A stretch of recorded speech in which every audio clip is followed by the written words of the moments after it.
All right, so I'm going to go ahead and introduce Amber, who is the executive member of the International Advisory Committee. She was elected last year, and she's halfway through her 2-year term. Elections will take place again next year, so be on the lookout for that. But Amber, if you can go ahead. Hi, everybody. Thank you so much for being here. We really appreciate everybody attending today. So many leaders in the community. This is wonderful. It really makes my heart smile. So thank you. It's such an important topic. I am Amber Khan. I am an executive member of the International Advisory Committee. We have been busy this year. We've done so much with the support of a wonderful team here. Our team that really provides, they really listen to us. They really, really listen to us. I'm amazed at how programs are coordinated around the topics that we are really passionate about. And this is one of those topics. I am a counselor, a certified counselor. I'm a licensed counselor. I just finished my PhD at A&T this past year in rehab counseling. And this has been an area that is really important to me. As an immigrant, as somebody who recognizes that immigrants have unique challenges. But the biggest reason why I want to say this is important is because there is such a stigma still in our culture, in our communities, to talk about this stuff. Even in my culture, in my community, there is a stigma. And as a woman, immigrant woman, South Asian, you're really taught to just kind of keep it to yourself, you know, in terms of talking about your emotions and your feelings. That's how I was brought up. Sometimes it's even worse with men in certain immigrant communities because they're supposed to be, just kind of culturally, they're supposed to hold certain things in, especially when it comes to mental health and emotions. So that's one reason why this is really important to me, and I am probably the only South Asian counselor probably in this region. Don't quote me on that. I know there are psychiatrists here, but as far as counseling, which is a little bit different, I'm unique in that way, and I really hope to continue to make it less stigmatizing to talk about these things because it is really important. So I thank you for being here, and I will introduce Kelsey. Actually, she has an official bio, so I don't want to miss anything, so I'm going to sort of read.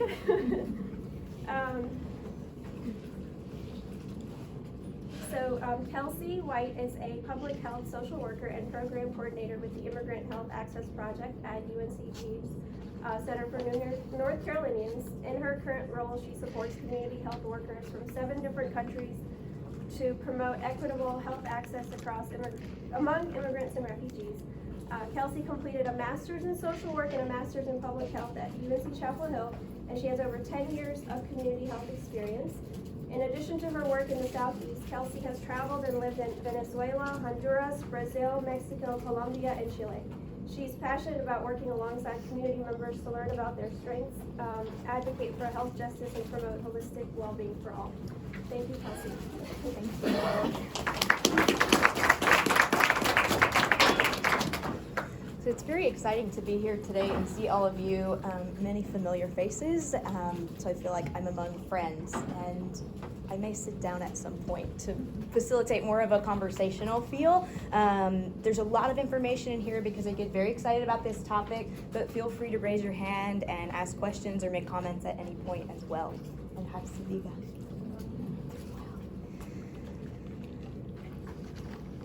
So I always open with this idea. Migration is our history, reality, and future as human beings, as people from the United States, as people from North Carolina, where one of the first European languages spoken was Spanish. What I particularly like about the person who said this is that he is the former Director General of IOM, the International Organization for Migration, but he's also from Lexington, North Carolina, and he went to Catawba College.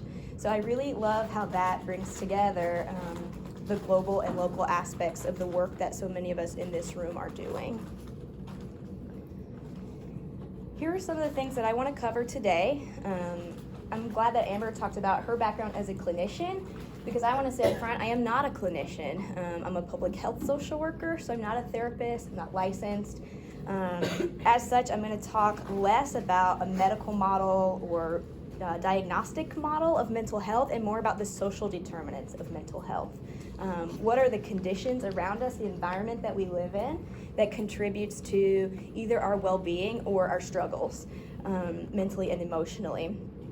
I am going to go into some definitions of terms, some demographics. There's a lot of data in here. I will try to make it brief, but I think it is important to get a sense of scope and just to understand who is here, what different statuses mean for people's situations, and so on. I will talk about some common mental health challenges generally, and I will talk a lot about barriers to services that exist, because that's a big focus of my work right now, is helping people get through those barriers to receive care. We'll talk about some of the strategies to improve access. I'll share a lot of really wonderful local and statewide and national resources, and then, if I time it right, we'll have some time to discuss, but we can also do that as we go along. So a lot of different terms are thrown around when we're talking about people who are born in another country and come to live in this country for varying lengths of time. The big idea here is that all refugees are immigrants, but not all immigrants are refugees. We're talking about some specific legal terms. So let's start with migrant. This one's used a lot, especially globally. So a migrant is anyone who's moving from place to place within their home country or across international borders. Often we talk about migrants being people who are moving for economic reasons, such as here in North Carolina, seasonal farm workers, for example. Immigrants, generally speaking, are people who have made a conscious decision to leave their home country. And the reason for that decision can be very different, but theoretically, it's a decision made with the knowledge that you're going somewhere to a different country to settle there long term, and that if you so choose, you are free to return there. You're not in danger of being persecuted. You could make a life there as well, but perhaps for economic or family reasons, you're moving to a different country. Refugees, the term refugee, legally speaking, refers to a really narrow definition of someone who's forced to flee their home country because of war or persecution. They have to fear going back to their country based on the likelihood of persecution based on 5 categories, and those are listed here: race, religion, nationality, political opinion, or membership in a particular social group.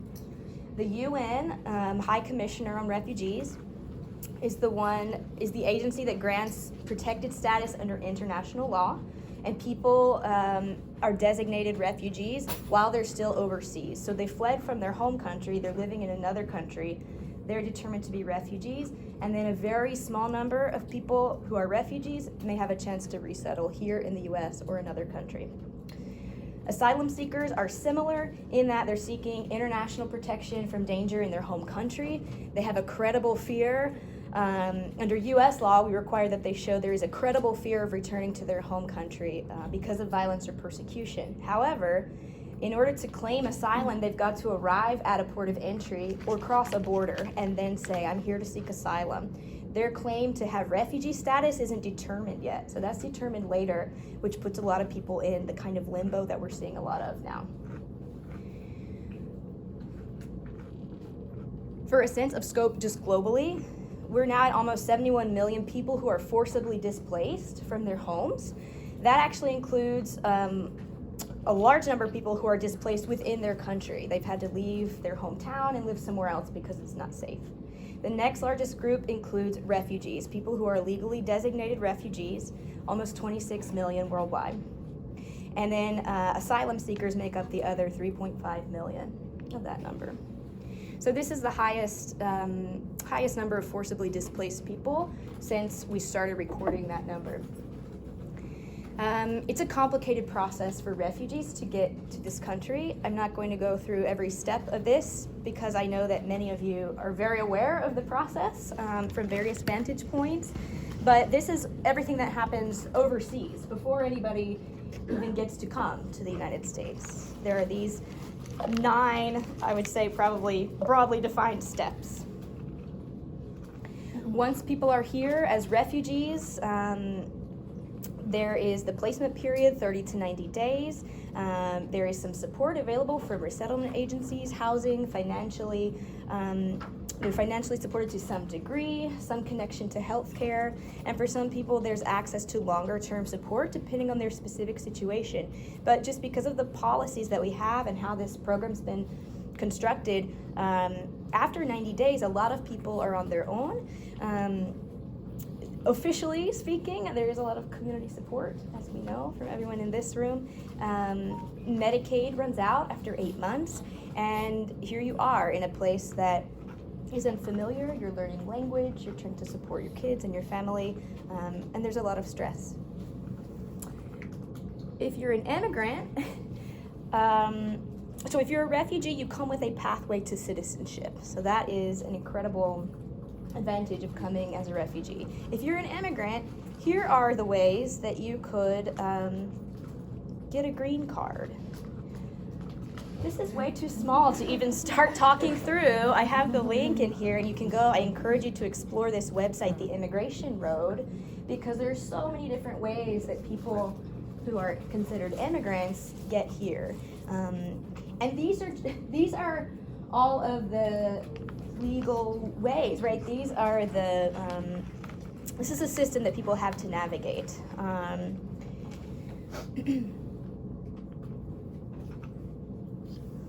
So right now as a country, we are home to almost 45 million immigrants of all statuses.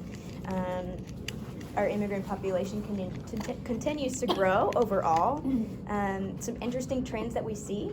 New immigrants are more likely now to be from Asia than from Mexico. That's a huge change. The Mexican immigrant population has actually gone down. Net immigration from Mexico is down. And so we see a lot of interesting demographic changes as far as education, income level, that will be interesting to see play out. 1 in 4 U.S. children lives in an immigrant family, so 1 or more of their parents were born in a different country. That's going to grow to 1/3 of U.S. children over the next 40 years. So this is a huge demographic shift, and I think it's really important to think about the almost 6 million children who live in mixed citizenship status families. So that means that parents may not be citizens, or parents may have a different immigration status, whereas kids are citizens. Different kids in the family could have different immigration statuses. All of this creates a lot of different kinds of challenges, different stresses that come to bear on people's mental health. The other reason that I highlight how many children are here living in immigrant families is not only because of the huge portion of the population, but because childhood and adolescence are really critical periods for development and for establishing mental health, for finding and holding on to the support that allows you to accomplish what you want to accomplish in your life, and to be well physically and mentally and socially. I wanted to briefly highlight, going back to refugees for a moment, highlight the main countries of origin.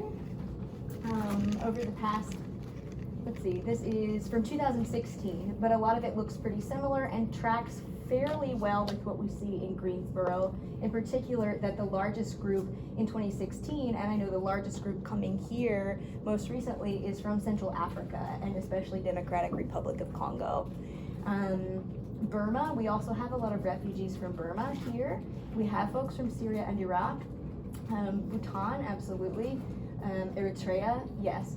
So we have, I would venture a guess, someone from every single one of these countries listed here, and some others on this that are not represented on this list as well. I'm going to go to this more recent graph of just the number of refugee admissions since the beginning of the official resettlement program in 1980.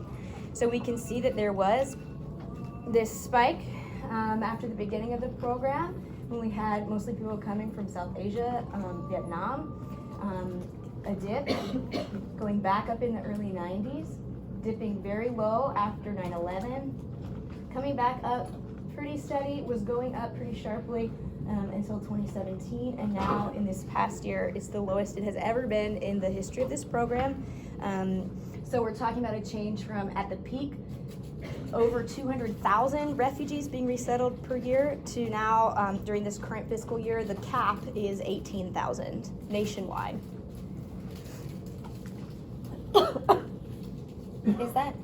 Is it fair to say of that chart that our resettlement, the level is lower now than it was after 9/11? That's an interesting question.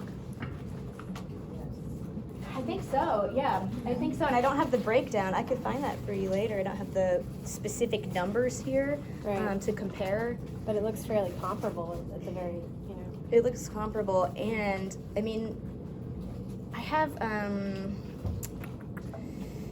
in the past fiscal year in Greensboro, we resettled 260 refugees. The year before that, it was closer to 1,000. The year before that, it was closer to 2,000. The year before that, it was closer to 3,000. So we've seen it like decrease by a third, and now by even more. Yeah, if we just use Greensboro as an example.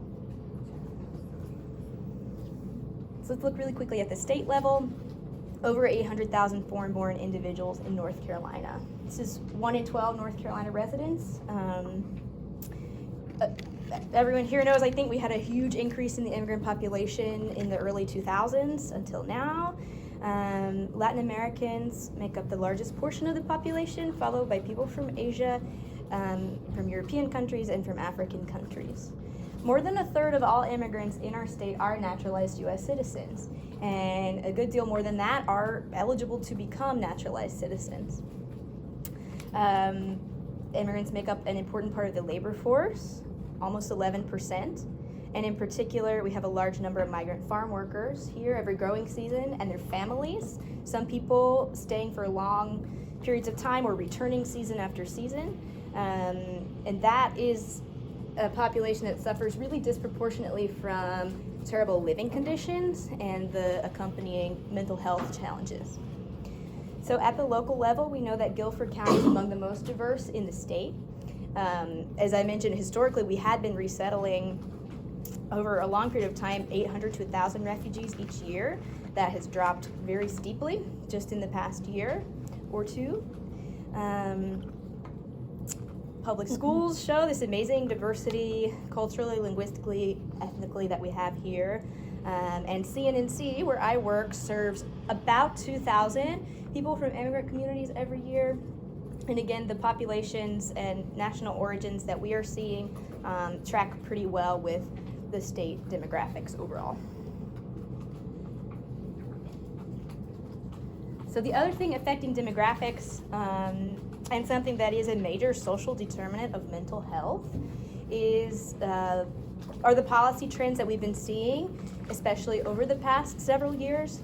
This is just a brief list, and I have links here that you can explore when I send these slides out, but just to check off a few things. The refugee admission ceiling at an all-time low, as I said.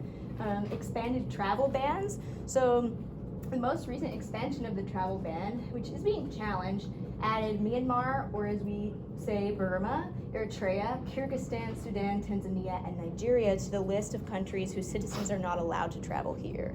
This has a direct impact on families living in Greensboro who may be petitioning for family members to come, who are in the midst of these expensive, time-consuming, stressful processes, and didn't know initially how that was going to turn out, and now especially don't know what's going to happen in the near future.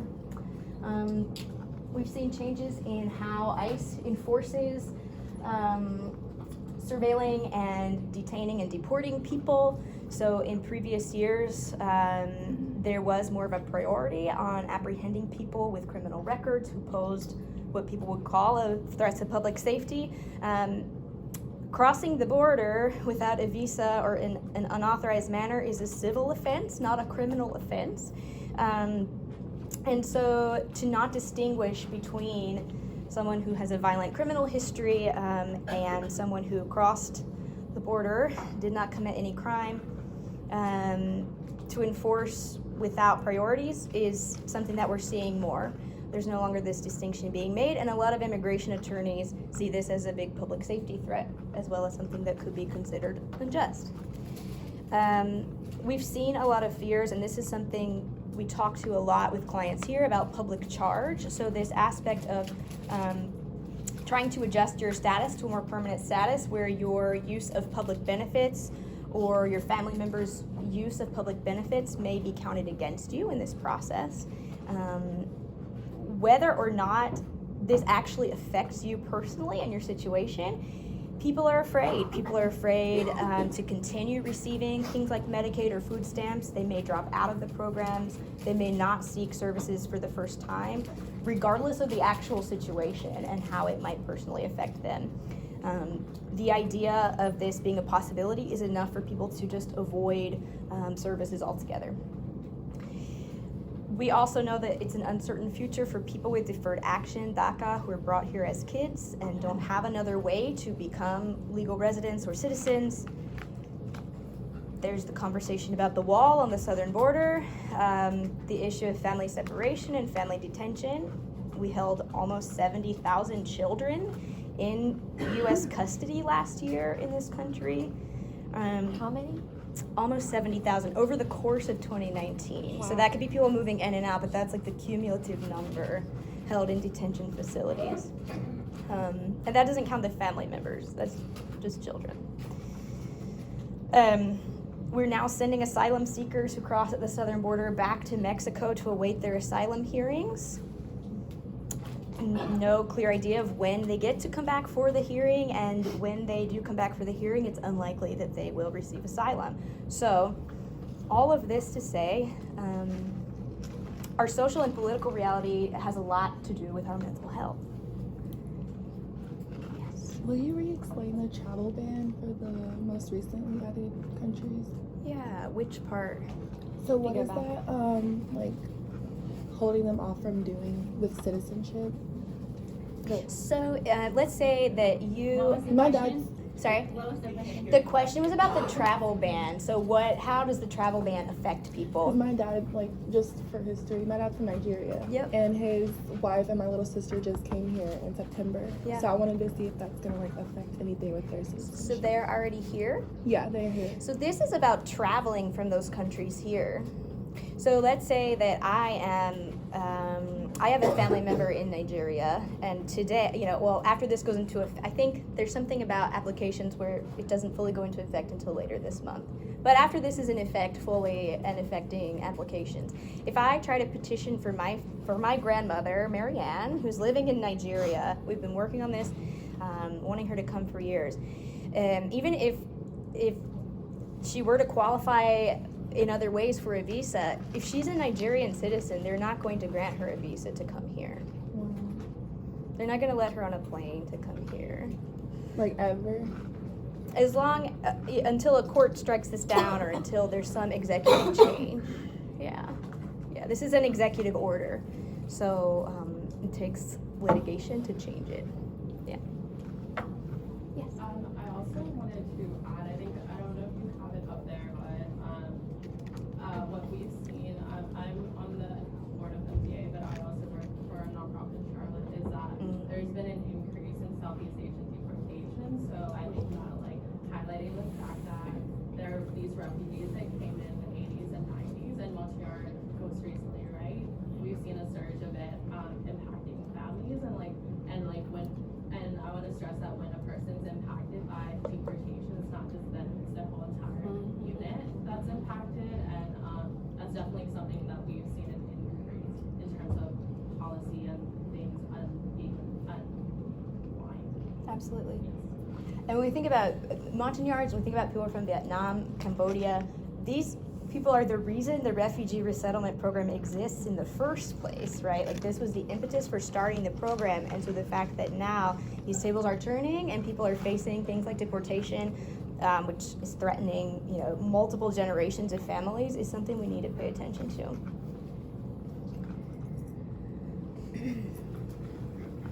So a few faces to go with numbers. These are all composite stories. These aren't real people, except that they are combinations of stories that I have learned from friends and people I've worked with, and stories that people have shared with me about their circumstances. So I just want to make the point here that people come here in many different ways, from many different places, look very differently in terms of what they have survived, what their circumstances were in the country of origin. We'll talk about it more later, but the idea that you could be a trained attorney in your country of origin and passed over for every job that you apply to here in this in this country, is something that people really struggle with. But every story has its own struggle, and every story has its own remarkable resilience. So I want to keep holding that tension as we talk today.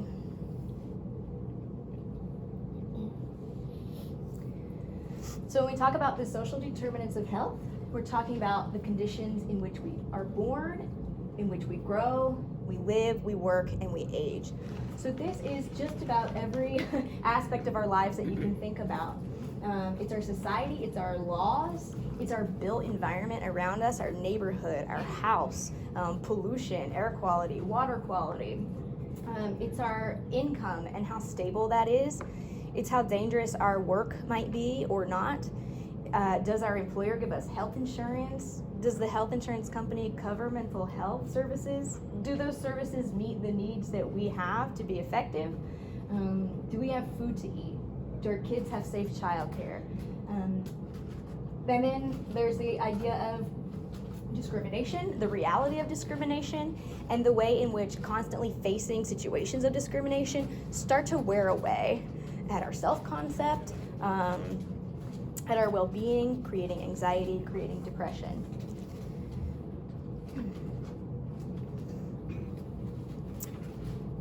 So there are some individual and psychosocial factors that play in here too. Our experiences of trauma. What have we experienced? Have we felt that our lives were threatened? Have we seen others harmed or had harm threatened to our family members, to ourselves? What kind of support did we have in those situations? What kind of coping mechanisms were we able to develop? Are those things that help the situation or may make it more entrenched? Immigration itself is a social determinant, and that's because even though migration is this reality that people throughout history and throughout the world experience, it's part of the human experience, it is cast in a particular political category that puts you at odds with the state. For example, here, I want to take care of my children. I'm told that's a good thing. I should take them to school. I should take them to the doctor. But if I apply for the wrong kind of insurance and then I try to become a citizen, what if that keeps me from attaining that status? Am I bad if I apply? Am I bad if I stop taking my child to the doctor? We can see how very quickly just being put in the category of immigrant, having been through that experience of coming to a new place and trying to adjust, starts to limit your behavioral choices, starts to put you in a category that carries with it a certain stigma, a lot of limitation, perhaps in what is made available to you.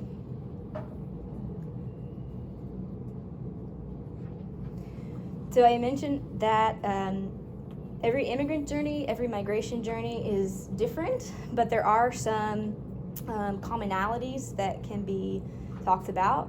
So this is looking at health and the migration journey. So things particularly, this is particularly tailored to refugees, things that people might experience along that journey. So depending on where you're coming from, the quality of your health care, your safety, and all of that in your home country might vary widely. So when people are coming as refugees, we often see that they have experienced malnutrition, have not received all vaccinations, may have had poor reproductive care, and have experienced violence. All of these things in their way, again, can affect development, can affect mental health outcomes. During the migration itself, if you are fleeing from your home, if you are traveling here through the desert, if you are traveling with a smuggler, what have you, people report at very high rates all kinds of physical trauma, mental trauma, acute injuries, sexual assault, dehydration, seeing people die. It's, for many people, a very traumatic experience. But then we look at post-migration. So you've arrived in the new country, you're settling in, you're finding housing, figuring out school and work. But that still comes with stress, right? Because you're trying to understand the norms of a place that's unfamiliar. Hopefully you have some family, some friends who've done this journey before and can be there to sort of guide. But all of that aside, you still may face discrimination here. We have a very specific sort of racialization that happens to people when they come to this country. I've heard a lot of friends from Africa talk about how I got here and I realized I was black. Like, we didn't have this specific systemic category with a very fraught history attached to it here. What is this, you know? And how does that affect every other part of my access to housing, to healthcare, to therapy that is meaningful to me? If people want to get clinical therapy here, there are all kinds of barriers to that, right? And then there's just this feeling a lot of times of isolation. I don't know where to go for this support. My family's far away. I can talk to them on Skype, but sometimes that's more painful than not talking to them. So what I want to highlight here is that often as clinicians or service providers or people born here, we assume a lot of times that the trauma that someone faced on their way here or before coming here is somehow worse than what they experience once they get here. And I want to suggest to you, and this is backed up by some research, that the post-resettlement factors are often identified as more traumatic, as more difficult for a person's self-rated mental health than the trauma they experienced to get here. So that is something I think we should keep in mind. Do you think part of that is because they should be safe? Like, it should be different here? Like, this is their home, and does that make sense? Like, and then the psychological understanding of, like, I don't belong here.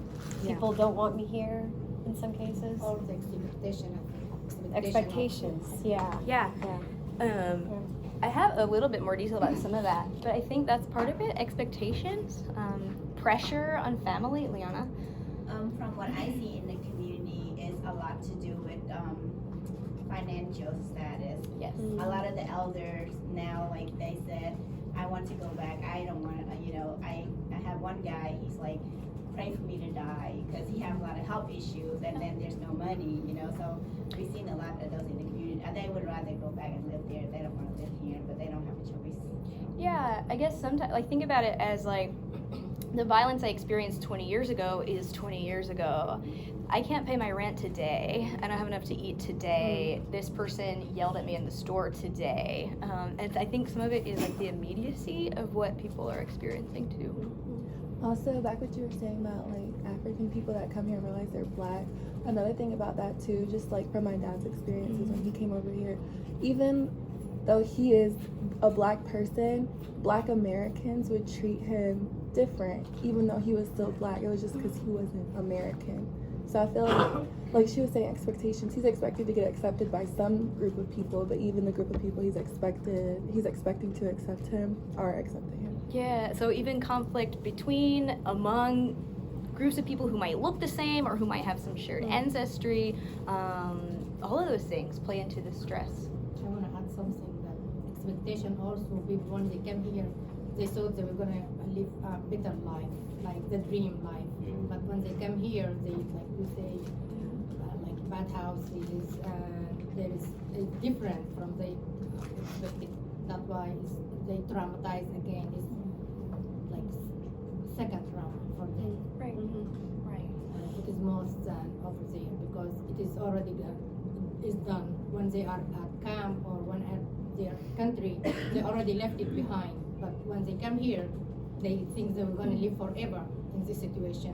The language barrier, the isolation, they lost their employment, their privilege, and they also find themselves, they are in their home country, they are from majority. When they come here, they found themselves like from minority, like people that don't realize that they are black or white until they come here. That's why there's a lot of drama. I'm sorry, my name is Sadiqa Ahmed. I am the chair of the International Advisory Committee, and I have some emergency situation that made me come late. I am sorry for that, but nice to see you all here. Thank you. Yeah.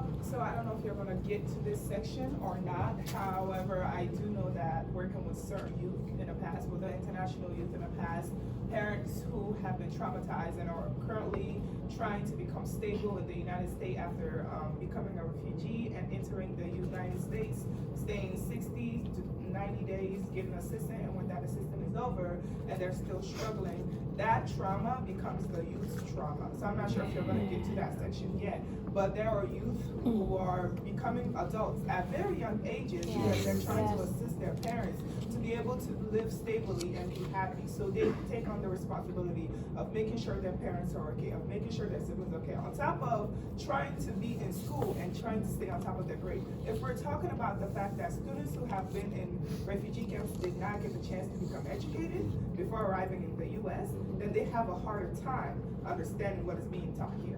But if they did have the chance to be educated, then they have a quicker time to understanding what is being taught.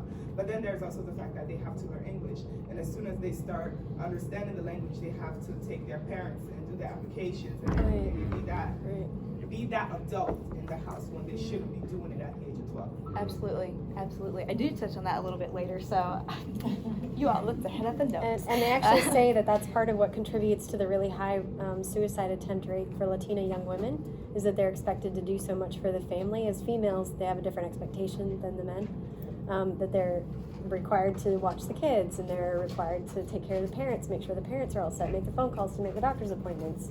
That's a lot of pressure for a kid to deal with. So taking on a lot of new roles. I think a lot of the things y'all just said too bring me back to this idea, and I'll use poverty as an example, this idea of big systems, so poverty, racism, creating these disparate impacts on people, creating these hard experiences that shape individual lives and that then get turned back into, this system, right, of these things becoming very difficult to change across generations. So as an example, first generation immigrant children are more likely to live in poverty. Why? Their parents often can only find low-wage jobs, or they're underemployed because their incredible professional training or previous experience doesn't translate here, can't be verified, so they can keep their credential. They can't get public benefits until they've been a legal permanent resident for 5 years. If they don't become a citizen, they lose those benefits after 7 years, even if they're otherwise eligible for them. Even if people have public benefits, there's a threat of public charge, or even if they're eligible for public benefits, they might be less likely to use them for fear that that will jeopardize their immigration status in the future. And they're also more likely to be uninsured, and when they are insured, they are less likely to use the services. So they're paying more into insurance systems and using less care, whereas those of us born here are using more care, but overall paying less into the system. Juvenile justice, that is one of our biggest challenges. We have families in the immigrant community come in. Without the insurance, we can't get them to the really good mental health resources. Yeah. We do have a couple of programs that we have that are contracted with our department. Yep. But again, you actually have to have a charge before you can even access. Yep. Right, which is not what we want. Ideally, we're trying to intervene before they get that charge. Exactly. Just the lack of mental health resources is one of our biggest challenges. Exactly. These families. I've seen similar things happen too with elders, especially undocumented elders, where, adult protective services can only do so much if there's no Medicaid or other public funds that can be used for long-term care. And the addition of Medicaid, to get an enhanced service, even if they have private insurance, we can't access enhanced services because those require Medicaid. Right. Yeah. So lots of things that contribute to people being in poverty or other difficult situations and keeping them there. And a lot of practice also don't take Medicaid. Right. Mm-hmm. So not every provider takes Medicaid, even if you have it. You had something. I was just about to say something when you talk about undocumented.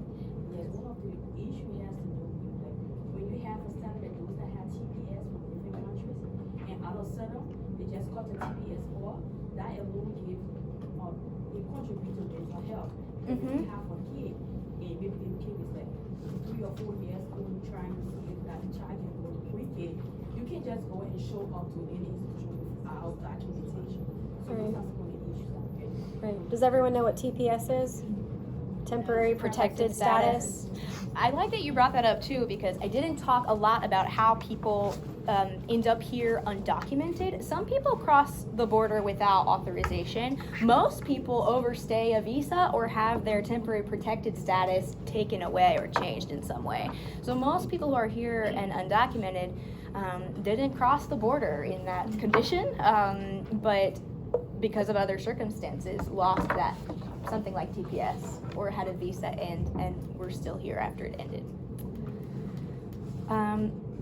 So I'll touch briefly on, we've talked about a lot of these, but this is my one foray into some like diagnostic language or some specific mental health conditions that I'm gonna touch on. We've talked a lot about the migratory trauma and different experiences. We got to post-migration or post-resettlement. Deportation is the other part of that. I usually think about it as a spectrum, but then I realize it's actually a loop. So you get here, you're resettled, but maybe you're deported, and then maybe that starts over for you. How do you stay connected to your family if that cycle gets turned into a cycle for you?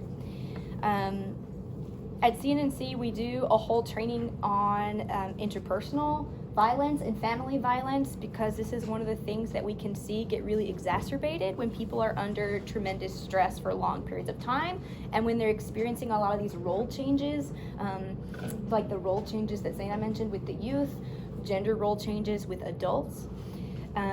People do exhibit depression, anxiety, PTSD. A lot of times that may show up as chronic pain, body aches, somatic complaints. People have a hard time often reconciling their feelings with their own country, so their own national identity, national origin, and this country where they're now living. Part of that might be, I've heard people say this over and over, I'm so glad to be here, I'm so glad my children can go to school, I'm so afraid to give my information to social services, I'm so afraid to tell the doctor about this thing happening in my family because I'm afraid that will go back. So even though there's this overwhelming sense of relief in many cases to be here living, there's also this conflict because there's still mistrust of the systems that you have to interact with to lead your life. With refugees in particular, so it's very difficult to gather this kind of like epidemiological data on mental health disorders in immigrant and refugee communities, because there's so many between group and within group differences, and we don't have good screening tools because we haven't done the research with the communities to tailor things that are actually useful and meaningful. But based on what we do have, people who have been through the experience of being violently displaced from their homes tend to have higher levels of things like PTSD. So for adults, 10 to 40% of adult refugees, and this is globally, this is not necessarily people resettled here, but globally, 10 to 40% may have PTSD, clinically diagnosable, 5 to 15% may have depression. Among children and adolescents, 50 to 90% may have PTSD symptoms. And depression varies a whole lot, from 6 to 40%. See a lot of anxiety and stress related presentations. So chronic physical illnesses, as I mentioned, chronic pain, a cold that just won't go away. Substance use is one that I will touch on more later, and I feel like many people in the room might have something to say about that topic because I think it's a hugely under-addressed one here in Greensboro. And again, sometimes because there's not this clinical language that's familiar to people who are now living here, I might not know or relate to at all the concept of like, I have anxiety. But what I might know is that my stomach hurts all the time and my headache won't go away. And I'm so tired every day. And that's what I'm going to tell my doctor if I go to the doctor. And that could be related to many things, but often it can be the way that people express some kind of mental or emotional distress, depending on who you are. we've talked about a lot of this, but I will just say again, as far as children and adolescents, the timing of the journey for people has a big impact on how they may exhibit psychiatric disorders. So if you come very young, your rates of disorders will probably end up being similar to children born here. You're growing up from a younger age with children, and so at a population level, right, there's a lot of difference for individuals, obviously, but at a population level, if you came here before age 7, it's likely that you won't experience mental illness, clinical mental illness at a higher rate than children born here. If you came in mid-adolescence or older, you'll probably have disorders at a lower rate than US born people. And that's because people who come here, the first generation, overall, and we can talk about reasons for why this may be, exhibit lower levels of what we call diagnosable mental disorders here in this country. And then there's this acculturation hypothesis, which says that the longer time people live here, the more their outcomes worsen. For first generation immigrants, the outcomes get worse over time with the generations because they are now exposed to the same things that we are here, and often are have been categorized into a socioeconomic class that experiences a lot more exposure to the things that create stress and distress. This is a lot. An onward spiral. It is sort of it can be. Yeah, it can be. But really, this to me speaks to how we need to support people across the generations and families, support elders who are going to come and feel more isolated, support adult children with caregiving for elders, support adults with language acquisition and employment, and changing gender roles, help people talk through this stuff and figure out what's going to work for them to keep everyone safe and healthy. And for children, right, like, make sure adults can be present caregivers and make sure children have some way to buffer the toxic stress that they're experiencing. What are the protective mechanisms we're putting in place for people? So this is sort of the way that acculturation, or getting used to being here, can contribute to stress in these different areas. And I have it divided by age group here. I think we've touched on almost all of these things already as we've been talking. So juvenile justice is here, child welfare, adultification, when kids have to be the voice of the family, have to pay the bills, have to take on those adult roles, the intra-ethnic conflict. So you have people living here who may have been on opposing sides of a war at home and are here. And then for elders, we worked a lot with Liana on several cases that I'm thinking of. So that's a huge issue as well.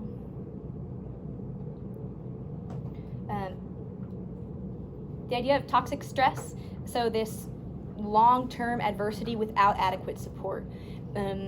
We as humans can get through a lot of very stressful situations. We can survive short-term stress. Our brains are made to do that. Our bodies are made to do that. What we have a harder time with is being exposed to adversity and stress over the long term without any break from it.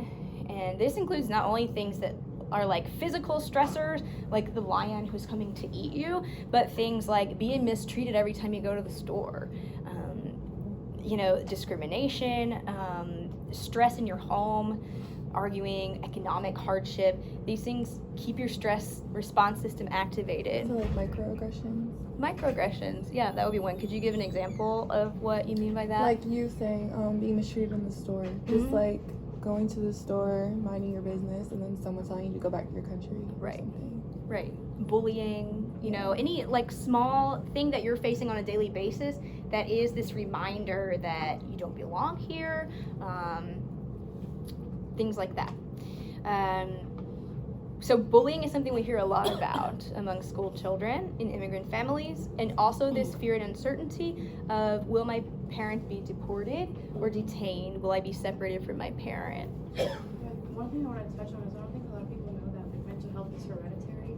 So whatever your parents have gone through with their stress and their trauma, it's also on top of you, on top of the stress and trauma you're dealing with yourself. So I think a lot of people don't realize that it's like 2 times the stress and trauma that people are going through, especially if they're in a different country and you don't have your family here. Like, Yeah, so there is the hereditary component, like the genetic component of mental health, right? If your parents have had a very hard time coping and they have not had the adequate support, you may learn responses that are not going to help you either. Again, it's all a combination of individual behaviors within this bigger systemic context that contribute to distress. This is a really poignant piece that I found a couple of years ago about a young woman who grew up, I think in Texas, who witnessed a lot of people like being detained. If I recall, she may have had a family member deported. She had a lot of what she would later come to recognize as PTSD symptoms, a lot of long-term mental health distress that escalated to the point where she got arrested several times. She would black out and come to and not understand what had happened, and didn't understand until her earlier mid-20s, that she had experienced toxic stress throughout her upbringing. And she realized that, this wasn't just something happening to her that she had absolutely no control over. She learned that, this has a name. Like, these are symptoms that can be managed and I can seek support, but it's not necessarily obvious when you're in the middle of something, right? And these childhood experiences can stay with us for a really long time unless there's something that interrupts the cycle. And so this is an example of what we see with refugees in particular who are coming. There's these 3 or 4 different kinds of responses that people tend to have.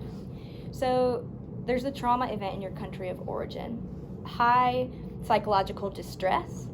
For some people, that distress stays really high throughout their experience. So the trauma event, they flee, they may go to a camp or another city in a different country, they're resettled, time passes.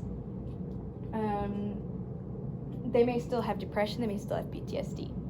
For other people, there's a trauma event, distress stays pretty high as they're in a camp or in transit, but then when they get here, there's like this immense relief.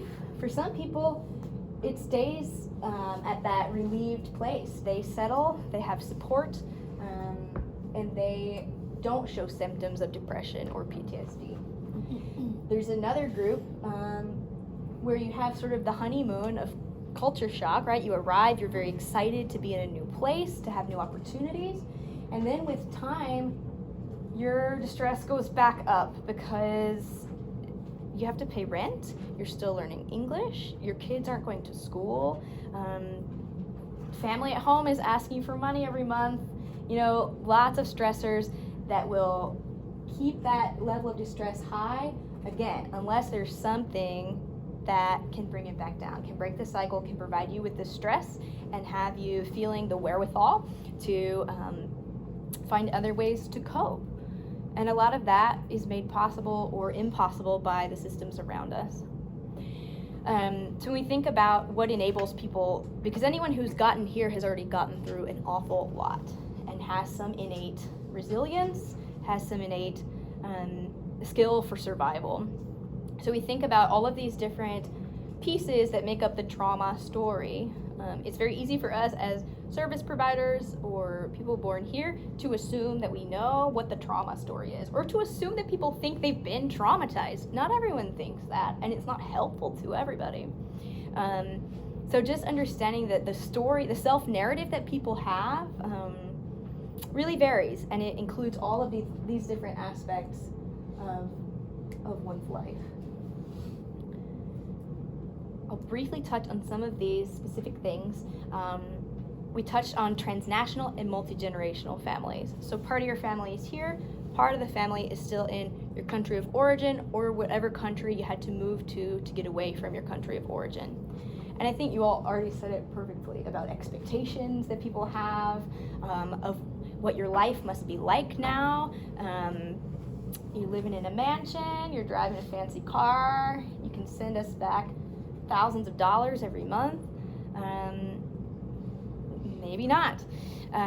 So there are these benefits and pressures of having a multi-generational family. If you have multiple generations in your household, you might have more social support, or you might have more pressure and shame from your parents when you don't do exactly what they want you to do. We touched on undocumented communities and how for people who are undocumented by whatever means they became undocumented, there is this added layer, I think, of toxic stress, this constant uncertainty of someone getting picked up and going home and not finding your loved one there, that keeps people in this high state of arousal.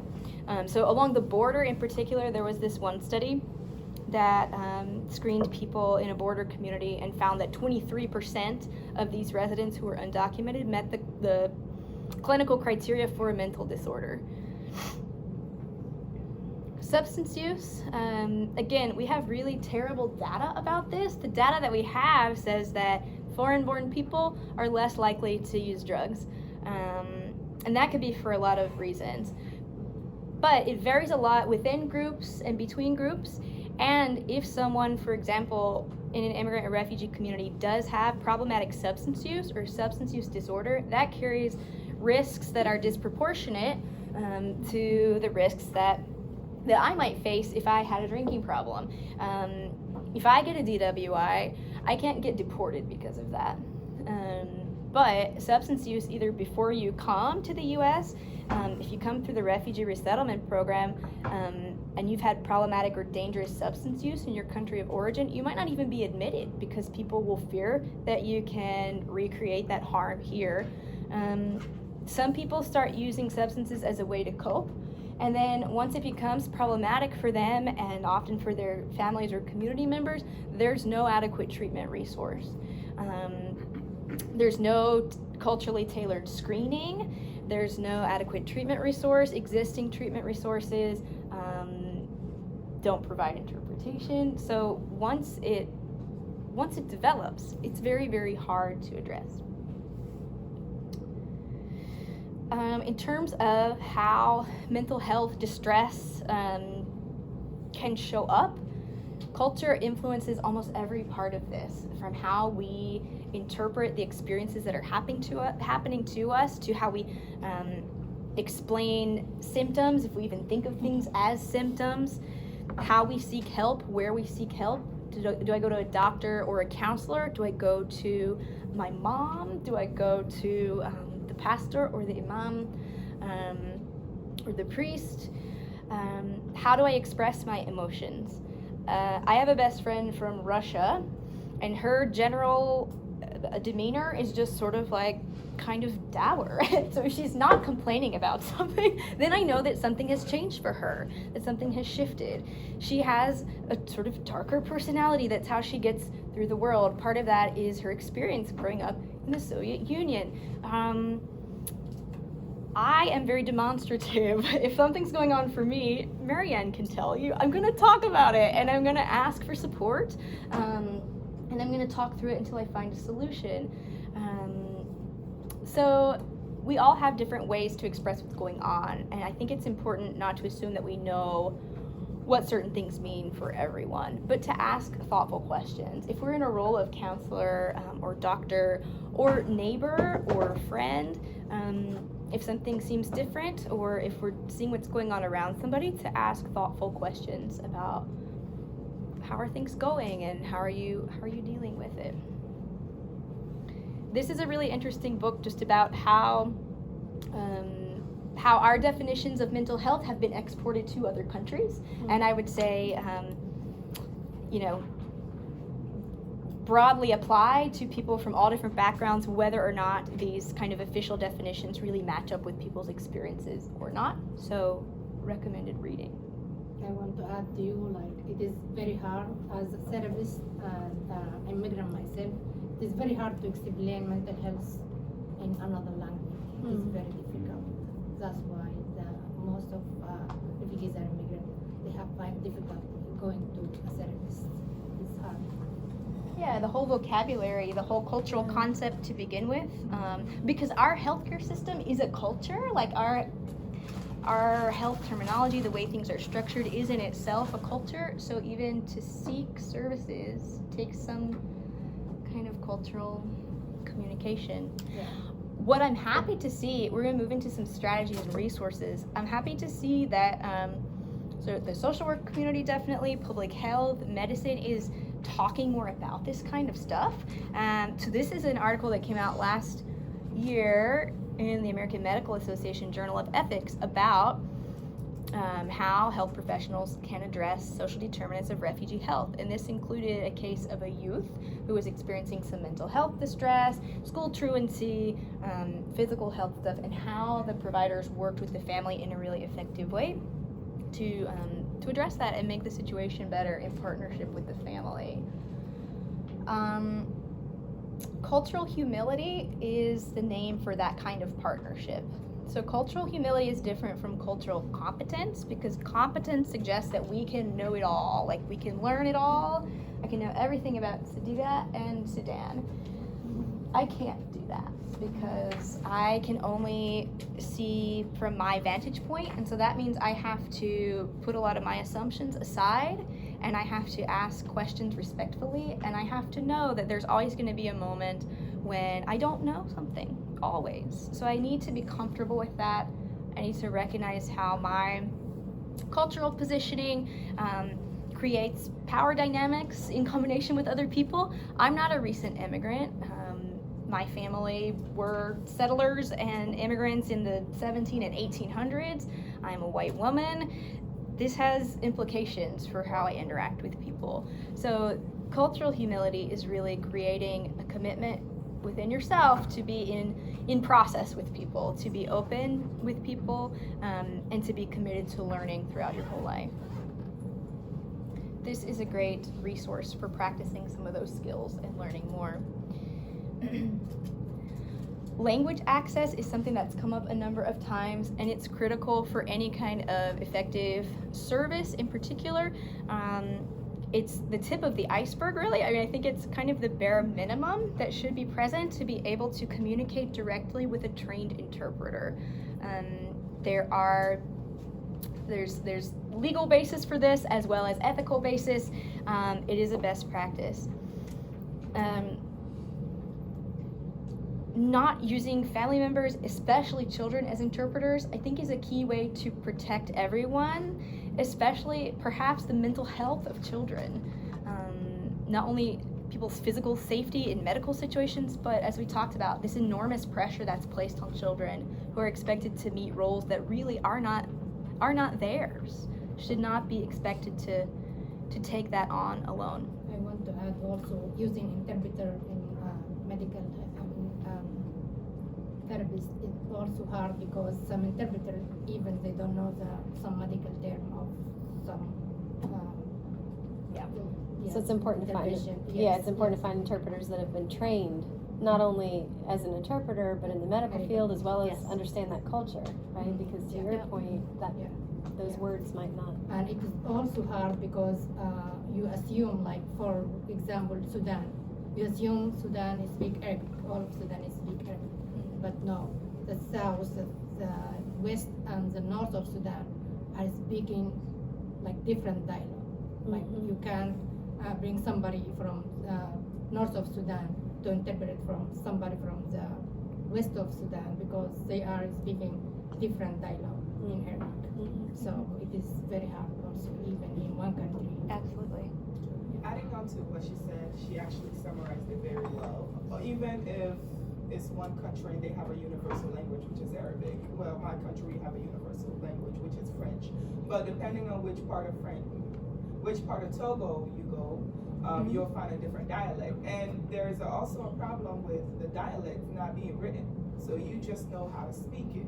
And if you're trying to train someone in a dialect, and there's no way for you to write it, they don't know how to read it, they can only understand it, and you don't even speak the dialect, how is that going to work to assist each other? To being very thoughtful about who's interpreting, how they're trained. I'll just plug, we have an interpreter training program at CNNC, and we have piloted a mental health interpreting training, and I'm hopeful that we'll be able to make that more widely available to interpreters in training. last year I had a case where I was the interpreter, and the person that we were helping was having mental health issues, and we had multiple sessions at Monarch. Some of them were helpful, some of them were not. It's very complicated trying to do interpretation through a counseling. If as a counselor, you don't get the first feeling that the patient is feeling, you know, and it was very complicated. Where there's some session, even though she had a trained interpreter, I would go in, or she would ask me to come in to just sit there, making sure that the other interpreter was accurately interpreting what she was saying, kind of thing. But it's really, it's very complicated doing a counseling session with a mental health patient through an interpreter. Because therapy is not like a linear process anyway. There should be a connection between you and your client. And I feel for the client, because then at that point there's a whole group of people in your therapy session, you know, and that is that really an effective therapy session that you feel is confidential and safe, you know? So I really encourage people who are bilingual to do clinical social workers. Do your own language. So I'm going to zoom through a few more slides because I want to highlight very briefly in the last couple of minutes some great organizations working around mental health in various ways. There are not a ton of great data-supported screening and assessment and diagnostic tools, but there are some, so I encourage you to look them up. One of them is called the Refugee Health Screener 15. Often we think of mental health distress in terms of trauma, working through your trauma, treating your depression, this and that. When I talk to refugees and immigrants about what they feel would most alleviate